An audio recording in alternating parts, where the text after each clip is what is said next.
James Buchanan should have been prepared to be president. He had served as a congressman, a senator, a cabinet member, and an ambassador. He certainly wanted the job. He sought the office 4 times, but when he finally achieved his ambition in 1856 and became the 15th president of the United States, his impressive resume did him little good. When he left office in 1861, the country was on the brink of civil war. James Buchanan was born in a log cabin on April 23, 1791 in Cove Gap, Pennsylvania. His Irish-born father, James Sr., lived the classic early 19th century immigrant story. He worked hard, lived frugally, and prospered. He and his American-born wife, Elizabeth, had great ambitions for their son, James Jr., and with the exception of a few stumbles, like getting kicked out of college for drunkenness, he didn't disappoint them. Pursuing a legal career, young James moved to Lancaster, Pennsylvania, where he took a strong interest in local affairs. Elected to Congress in 1820 as a Federalist, he switched his allegiance to the newly formed Democratic Party in 1824, becoming a devoted follower of Andrew Jackson. He supported states' rights, a strict reading of the Constitution, and was sympathetic to Southern interests, including, of course, slavery.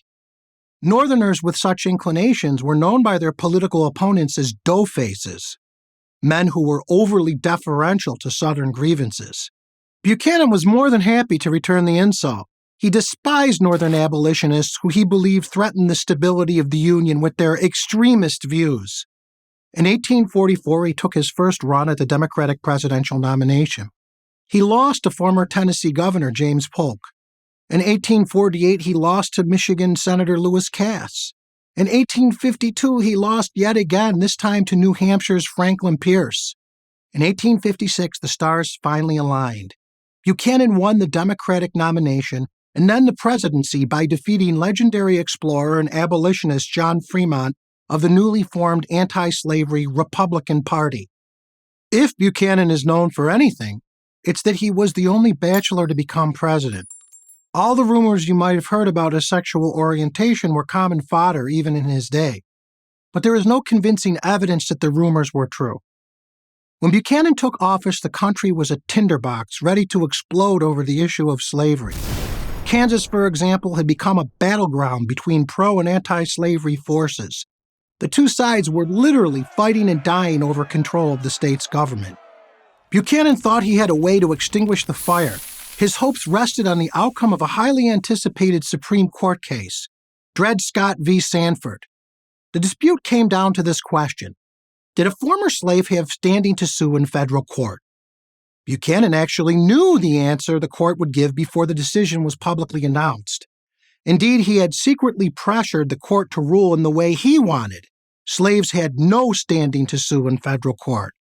That would have been bad enough. But Chief Justice Roger B. Taney, who wrote the majority opinion, went much further. He denied that blacks, even those already free, could ever be citizens of the United States. But it didn't stop there. Taney also ruled that the federal government had no right to restrict the spread of slavery.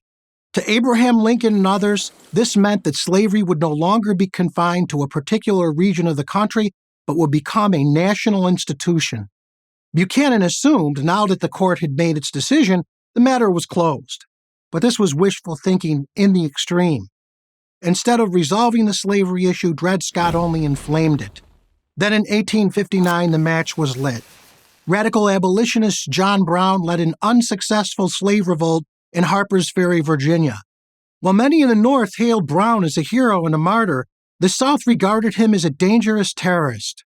Southerners were now convinced that Northerners were plotting their destruction. Meanwhile, Buchanan was caught in no man's land.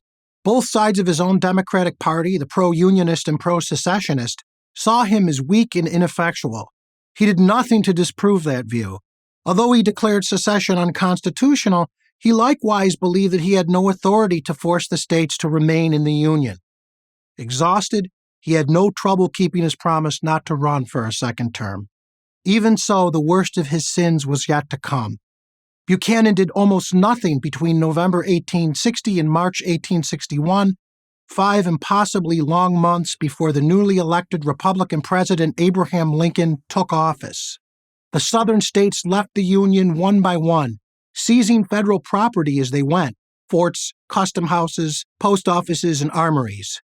In short, Buchanan allowed the South to arm itself for war. That war would come soon enough. I'm Joseph Forneri, professor of political science at the Rochester Institute of Technology and director of the Center for Statesmanship, Law, and Liberty for Prager University. Thank you for watching this video. To keep pragerU videos free, please consider making a tax-deductible donation.